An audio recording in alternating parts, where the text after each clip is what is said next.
Hello and welcome to Future Classic Women Awards with me, Stefania Passamonte, on Women's Radio Station, the program where we search for the most amazing new female artists on the classical panorama. Today I'm excited to reveal the winner of the instrumentalist section of the second edition of Future Classic Women Awards. Before I tell you who she is, I would like you to listen to her first piece of today's interview and let you guess who she might be.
So this was Reynold Glier, Impromptu for Harp, and the winner of Future Classic Women Awards Instrumentalist section is Chaerin Kim. Hello, Chaerin.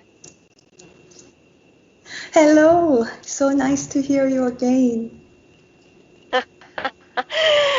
congratulations on winning the second edition of Future Classic Women Awards. Where were you when you received the news that you are the instrumentalist winner?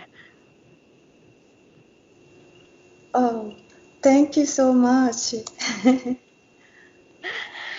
Well, okay, wonderful. Well, yeah, so I wanted to ask you, how do you feel about winning this award? I mean, this is a popular award given by the listeners of the program Future Classic Women Awards. So you were a nominees among many incredible artists, and then the finalist, and then you ended up actually winning. So how do you feel about this? I only can express how much I am thankful, and words cannot express. First of all, I thank to Almighty God, Jesus Christ, who gave strength through my musical journey. Also, I thank to my husband, who loves me deeply, and my parents, my brother, who supported my music in their whole lives. And I also thank so much to your organization, radio station, wonderful radio station, and audience who loved my music. It's just beyond expression, beyond explanation that I can express by words. Well, thank you. Thank you so much for being part of it, and being, giving you your wonderful music. Now, why did you choose the Reynold Glier Impromptu as the first song for today? I felt it shows some glorious moments when I practiced. I like the sound of some glory, that there are some sentimental parts, and it gives messages of total overcome while you are hearing this piece. Very short, just maybe under 5 minutes, but it gave joy to practicing playing, so I thought audience might enjoy. Absolutely. Well, I enjoy it very. It's really, how would you say, it's really lifting the spirit. Is really something that is bringing you away in a faraway land. I really love it. Right, thank you Just one so question much. now. Talking about being far away, where are you now? Last time when we interviewed you, you were in Florida, I remember, taking some time to research and compose. Are you back in Boston or somewhere else in the world? I'm I'm still in Florida, Okay. and I'm teaching remote at university, but I'm still in Florida, but my original town is Boston, yes. So are you planning, how is it going with the lockdown now in Florida? I try to enjoy every day as much as I can. Whether situation is hard or good, I try to adjust myself and to give my best. Absolutely. Now, I heard that in America, for example, in Colorado, lessons are kind of going back to normal. So it would be a mix of online and in-person lessons. Are you gonna do that, or you're just gonna teach in remote? I think for now, this semester, I mean this fall will be remote for sure. So I will remain remote. And if school opens next semester, I plan to go back, or maybe I can stay here one more semester, preparing concerts and composing some other music. Mm-hmm. Mm-hmm. Wonderful. Now, Mhm. how important it is to Mhm. teach in person instead of teaching in remote, Even just the interview that we're doing in remote is not the same as if you were in the studio, if we were actually having the opportunity of meet each other. How different it is to teach online. Yes, it's very true. It's a different approach, I would say. They're good and bad in every different situation, but I try to focus on positive sides of it. So, for example, when you teach a student one to one, face to face, there are things that you can catch more lively with the tone quality or dynamic contrast or as everything as real, because you cannot replace any recording of any music as you cannot replace with the real concert, right?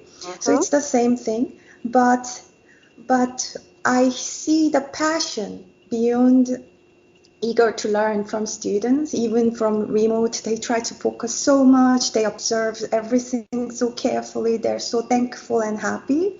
And I try to send, if they don't understand or if they have a hard time fixing their positions or technique, I try to take other extra time to make videos of myself with the correct hand position and fingerings. I write down and send captures of all the Mm-hmm.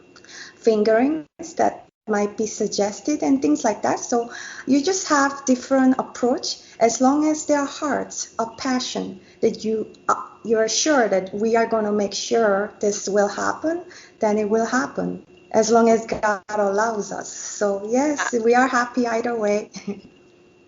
Absolutely. Now, how did you actually record anything during the lockdown? There have been a lot of artists that performed in support of the NHS here in the UK, of the key workers that have been out there risking their life to help people, during the pandemic. Did you do anything like that? Absolutely, because I had several recordings from the past, like live concerts or home recording or recordings from recording studios, but I I was a shy person and I did not release in public ever. I never All thought right. about that. But Mm. then during this lockdown time, as you were guessing, I released 5 albums, about 50 Wow. songs inside there. Also about other 100 single albums that I Oh released my during God. this lockdown. Wow. Super Yeah. productive. I mean, this is as in everything, I guess. There is the good side and the bad side.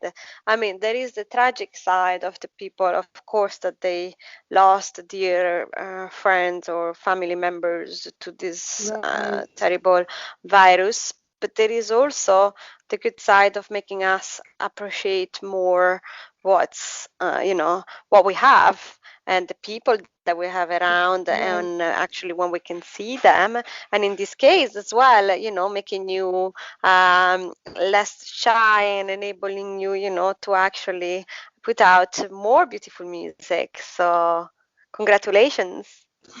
Thank you so much.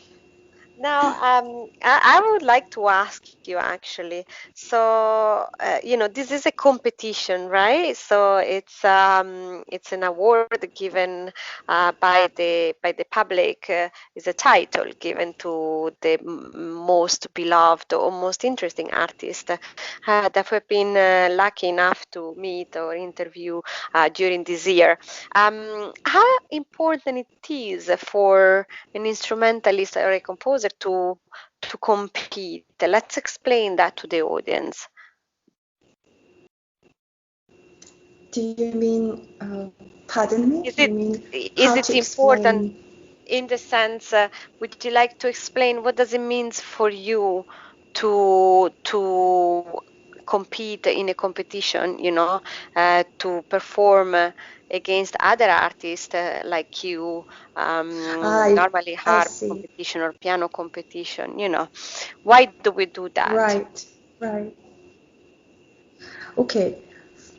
The main idea of competition, I don't think anybody can be rival against each other. Even the competition itself, the definition sets up that winner is this one, bronze medalist, gold medalist, silver Mhm. medalist.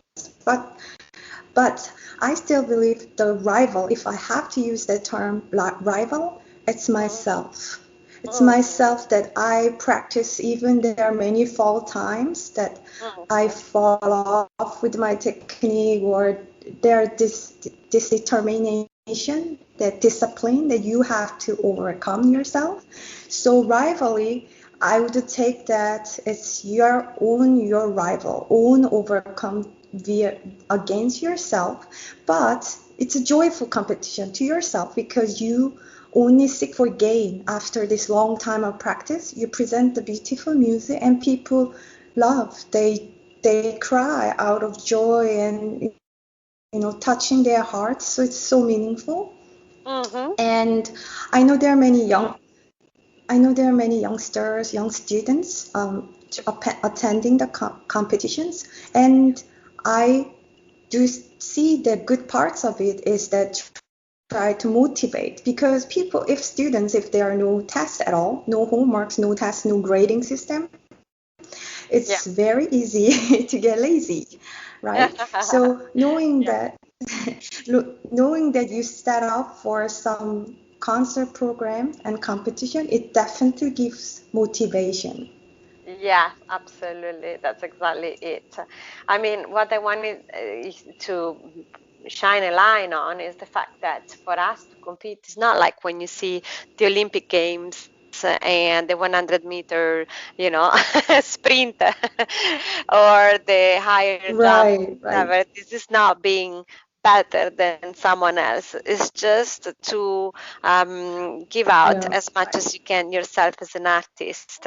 And then sometimes you're rewarded by right, actually being the one who gave the most in that moment, but not necessarily means that you are, well, depends. I mean, but when you do competition at a certain level, everyone is extraordinary, isn't it? right. I think I received I believe about over 10 or 12 awards in my life as a Yeah. competition winner or award winner, Hmm. both instrument, both piano and harp.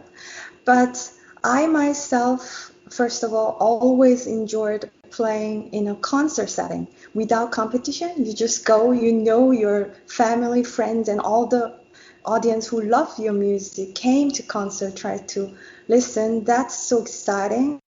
A bit Hmm. more comfortable than competition setting that where I have to go and make make my best, give my best, right? But this type of award I really love and enjoy because something after I perform, giving a great concert, or if I do complete my master degree, doctorate degree as the best concert presentation and things like that, then they give award. It's very heartwarming feeling. Mm-hmm. Absolutely. Ma'am, if you had to choose, I mean, we know very well that competition are part of our career. It's hard to manage to make a career without actually competing and getting awards. But if you could choose, would you prefer not to do it, for example, not to have to compete, or you like it?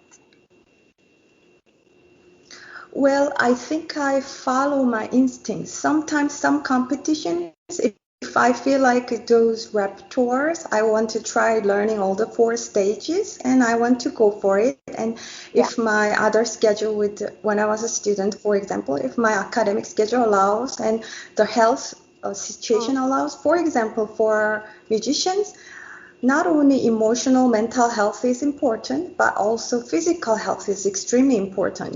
There is certain required for being athletic, like stamina requires. So if you're healthy enough and you can make it with all other situations, yes, go for it. And again, I am kind of believing this type of thing that says failure is it only brings experience and it will lead you to success, something.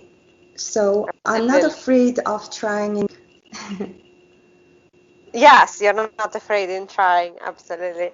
No, I just had a friend the other day, a performer, professional performer, who posted a Mhm, picture on the social mhm. media saying, you know, that's the moment when I wish I had a normal job right before going on stage. Then you Oh, go on stage, everything goes away.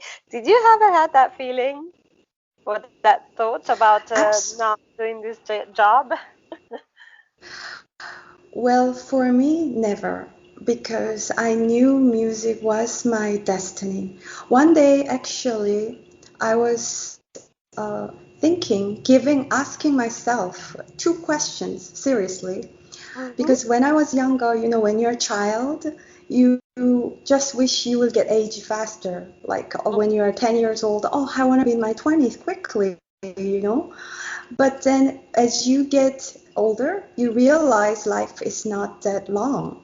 It's like if you're in your 30s, it feels like life is going in 30 miles. If you're in your 50s, I'm sure they will feel like, oh, it's going 50 miles an hour, right?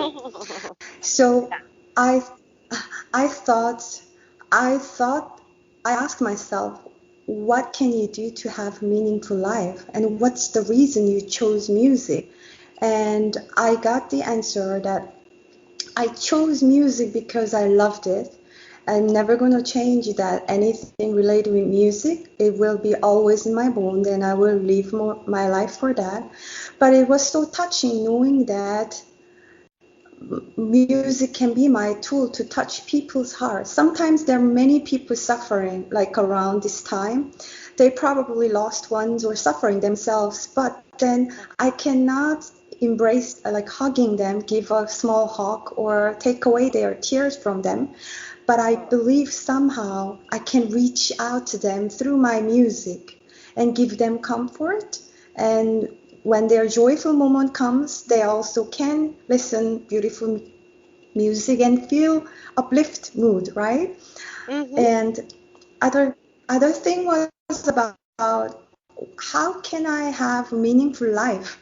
And my answer to myself was that I wanted to have some of myself remaining in this world after I left this world. After Mm-hmm. my death from this short life, that Mm-hmm. I want to leave some compositions or recording of my songs, or through teaching, educating students for next generation to be a better musicians, Mm-hmm. somehow my arts or music will remain this world. And I thought that's a very beautiful part of music that can travel between centuries, regardless centuries or countries or spaces wherever you live, music can travel. Absolutely. I mean, I'd like to talk more about that, about the meaning of music, because we will talk about this after we listen to another song of yours, that is your performance of the Rhapsody by Marcel Gragnani.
Beautiful. And this was Marcel Gragnani, Rhapsody.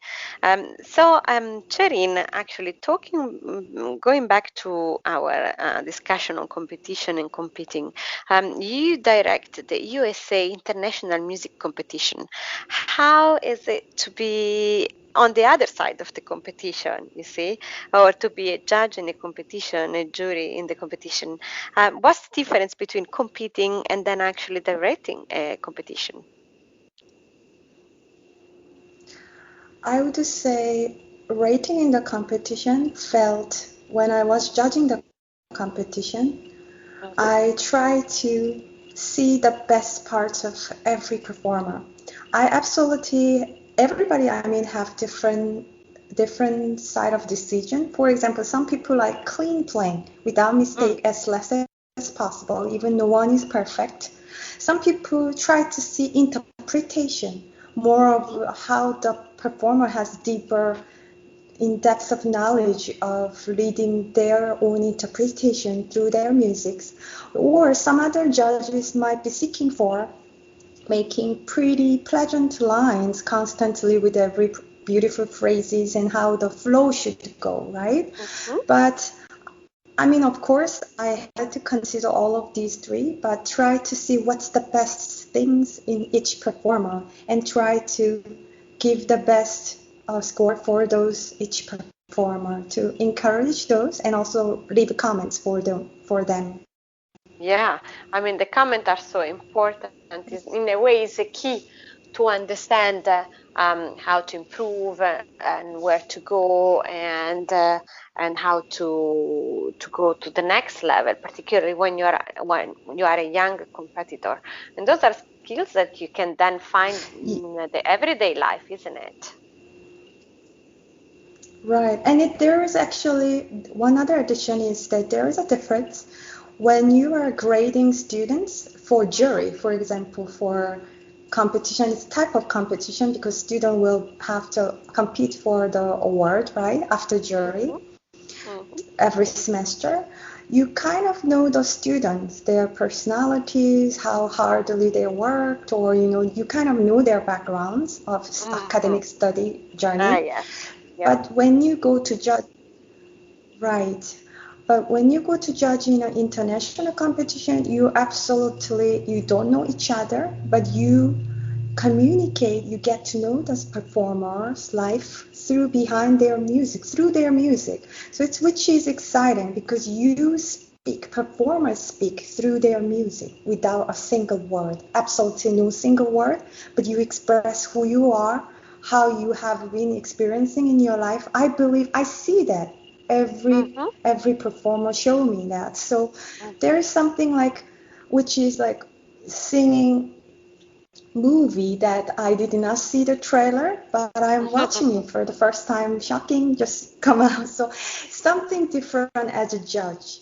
And as a performer, I mean, if I'm a competitor who is participating, it's a different setting because I have to, regardless, well, some other performer might be trying to think, oh, how can I please? I mean, how can I get the best of scores of every part of my technique or artistic interpretation and things? But I absolutely try not to think about anything, but okay, I'm going to show who I am, how I lived, how my life has been, what I want to give message to people about life or sadness or happiness. how I overcome my own struggles. So all these things I try to wrap together and in short timing, because it's a time artist in timing. So I try Mm-hmm. to represent as much as I can.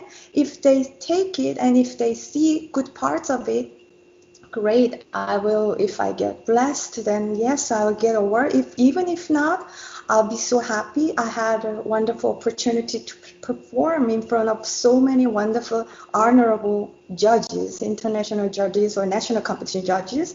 I am so thrilled. So that's how I view the point of the competition. Absolutely. Now, we were talking before, Gragnani, about the meaning of the music, about the fact, as you just said, now that is bringing you, a sort of silent movie of the emotion and what the performer is thinking when he's performing. There is something that is very dear to me as a musician, and this the fact that music, even if it was composed 200 years ago, is actually very relevant today, because I believe the person's, the human being is the same. It was the same, during the ancient Egyptian or the Roman, and is gonna be the same in 300 years from now or 2,000 years from now. I mean, we all love, we all felt sad, or or we're happy, and the music is transmitting feelings of the human being, of the soul, that are the same no matter where you come from and no matter where you've lived, isn't it? So I'd like to Right, ask you, absolutely. I'd like to ask you, for example, this Rhapsody that we just heard, that is so beautiful by Gragnani. What does that give you? What do you like to say about that piece when you perform it? I performed and chose this piece to release as a recording because I remember my teacher from Royal Academy of Music. Her All name is right. Scala Kanga. Mm-hmm. Yes, she was absolutely wonderful teacher who changed my performance, my life, because there was so much in depth from very basic to the level Mm-hmm. that she leaded me. And I will always feel I'll have eternal gratitude towards her always. She loved this piece, and for some reason, whenever she heard me this piece, she showed so much affection to this piece while I was playing, and she was so happy. So I missed her, I remember her, and so this piece is especially in my heart. Wow, it's a memory of a dear person. That's very Right, special as well. Yeah. So right, the next piece that we're gonna listen to, it's Pescetti. So Pescetti is an Italian composer. right. And so, what is this piece about? It's a sonata. It's the second movement from a sonata. But why just the second In C movement? minor, right. Yeah. So why just the second movement of Yes, I love this piece. This short movement is so beautiful that I cannot describe. But it's something that very. Do you remember people saying fewer words sometimes have more weight? It feels mm, like a composer were trying to show so much emotion through very few notes. There are not mm, much technical difficulties, but that vice versa, it requires a lot of more control and focus to bring through articulation, dynamic contrast, and also through phrasing and everything to bring the best of his emotions. And contrast with Grangione and Salzedo, it was this specialty piece was written for harpsichord, I believe, but then it was transcribed by Carlos Salcedo. And Salcedo and Grangione are one of the two harp method creator, and they contrast in their techniques, but I believe every humans have different finger size, arm angles, and everything. We can adapt their own best methods, so you can actually create your own method in a way to adapt for yourself. And this Carlos Salcedo's transcript this Jabel, I mean Pachetti, was really beautiful in that sense, pure notes, but somehow this movement will touch people's heart. I knew that, so I chose that. All right, so let's hear Pescetti Sonata in C minor, second movement.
How beautiful. This was Pescetti Sonata in C minor, second movement. Very beautiful, Chaerin.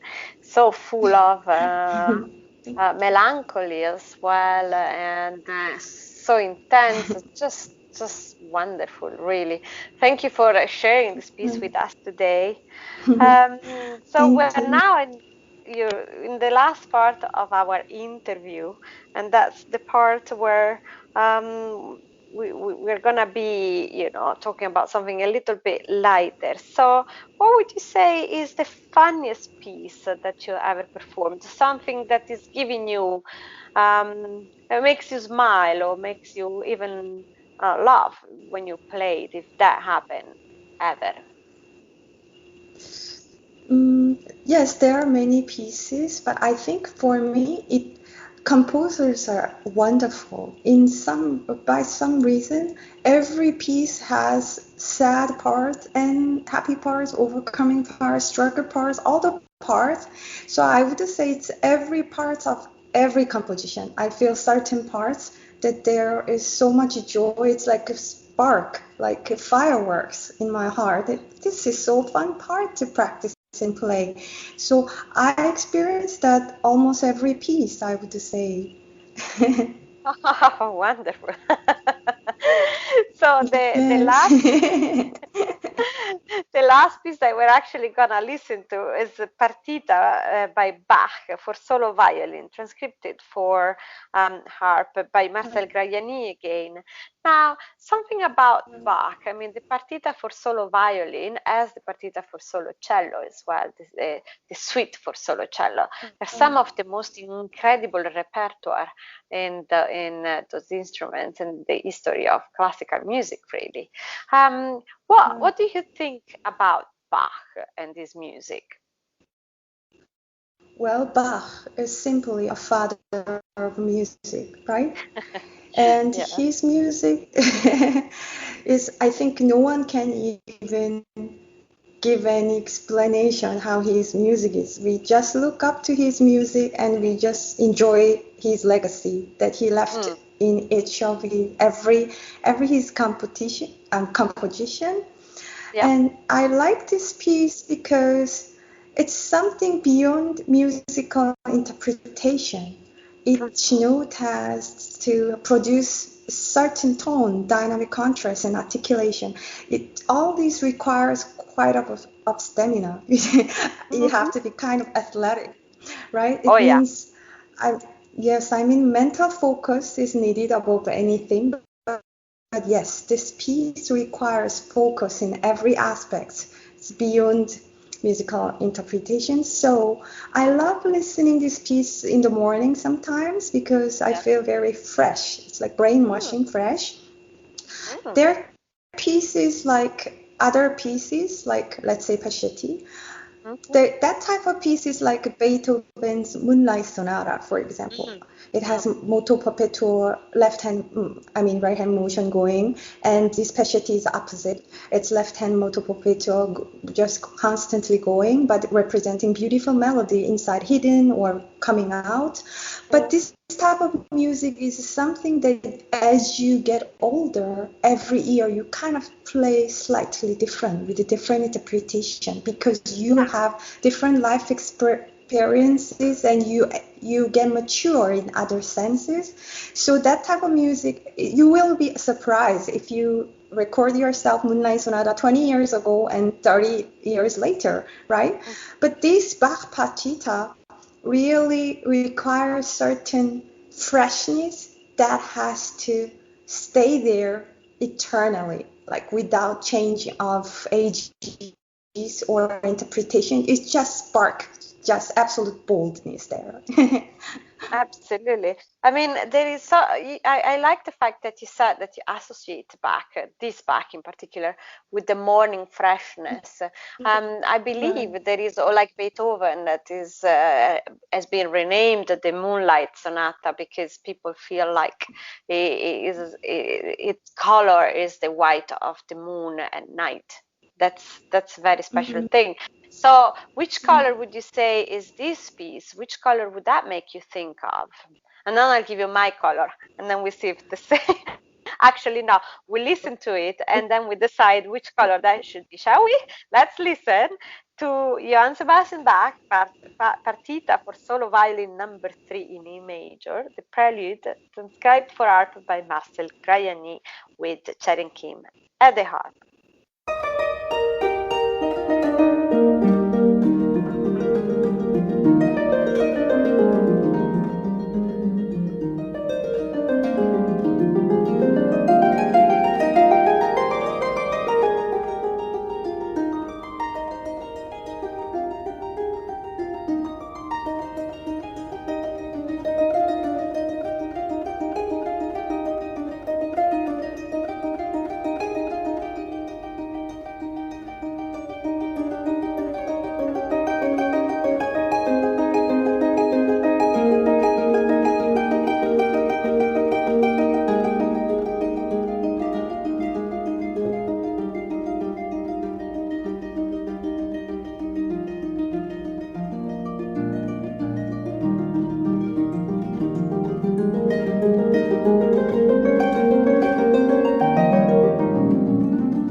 wonderful and glorious. So, which color is this Mhm. piece for you? I say this is like absolutely sunshine color. Meaning no color but so much white brightness. Like when you look at the sun in the cloud, even sun is hidden in the clouds. Can you see the color? Some might say it's a white color, but it's not even white figure. It's just sun. You can't even see sun through your eyes. It's so bright. I would just say that's the color that I imagine and see this through this piece. Wow, that's exactly the color I was thinking, the golden sunshine coming through the Right, window after, absolutely beautiful. right. After, in the middle between the dark clouds, suddenly this is just, illuminating everything and brightening up the flowers going, Right. blossoming. It's really Mm. such a beautiful piece, definitely one piece to make you smile and to make you happy. Well, Chaerin, it's been wonderful to have you today with us, and I'm so pleased.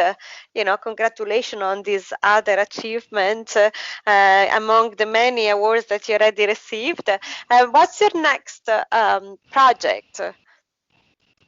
I remember you are working on this Next. transcription in all the instruments of this kaleidoscope. Am I right? Of your piece for that was in the movie. Um, have you been? What's your next project? What's gonna be a new recording, maybe a new album coming out soon? Yes, yes, I will keep releasing more songs that I compose and more songs I perform as long as I have strength to perform the piece. And Mm. yes, there were about 80 songs that I transcribed with the different Wow. languages of my own composition, and I released that in public too. Hopefully, one day a professional singer can recognize the song and have the song so everyone in the world can hear the songs. And my only wish is that people have more love between each other. I know it's very sad time, but sadness does not mean always sadness. As there are rainy days, we will face the glorious day, like sunny day. So everybody wants to keep their hopes in good and positivity, and knowing that only love can go through all this, help some neighbors who are in need, and encourage your friends who are in sadness, and uplift their moods and things. By doing that, I believe music, classical music especially, will play a big role of it. So I will continue my destiny and my duty to do that, to help others as much as I can, if I can do by my humble music. Absolutely. Well, again, a huge congratulations to Charing Kim, winner of the second edition of Future Classic Women Awards in the instrumentalist section. Tune in on Monday, 5th of October at 10 a.m. London time to discover the winner of the opera section of Future Classic Women Awards. If you have any questions that you would like to ask our guest or nomination for our third edition of Future Classic Women Awards, please email presenters at womensradiostation.com or tweet us at Women's Radio STN. You've been listening to Future Classic Women Awards on Women's Radio Station live every day at 10 a.m. and 10 p.m. London time. And if you would like to listen to it again or catch up on our previous programs, please head to my presenter page, Stefania Passamonte, Future Classic Women Awards on womensradiostation.com. Thank you for listening.